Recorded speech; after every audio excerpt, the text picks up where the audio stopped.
In today's video, I am going to teach you how to create Tracking Project Basecamp.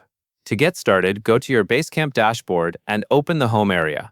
This is the main landing page where you can see your projects and quickly jump into the one you need. Take a moment to confirm you are in the correct account and workspace, especially if you manage more than one. Starting from home helps you stay organized and makes it easier to confirm you are tracking work in the right place. Next, switch over to your time tracking tool and locate the project list. Find and click on Example Project. Selecting the correct project is important because it controls where your time entries are recorded.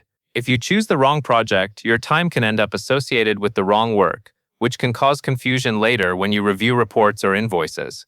After you click into the project, click on Highlight. This action draws attention to the specific entry area you are about to work with, so you can clearly see what is selected. This is useful when the page has multiple fields or rows, and you want to avoid accidentally logging time in the wrong line. Now, choose the client by clicking on Example Client.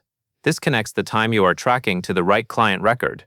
In many systems, projects and clients are linked but still need to be confirmed at the time entry level.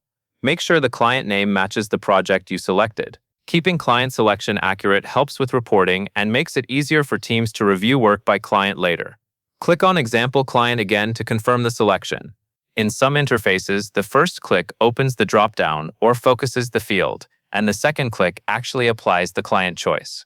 Watch for a visual confirmation like the client name appearing in the field so you know it is set correctly before moving on.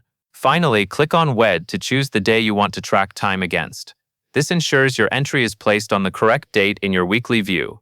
If you are tracking after the fact, double-check that you are on the correct week and that the day label matches the date you intend to log.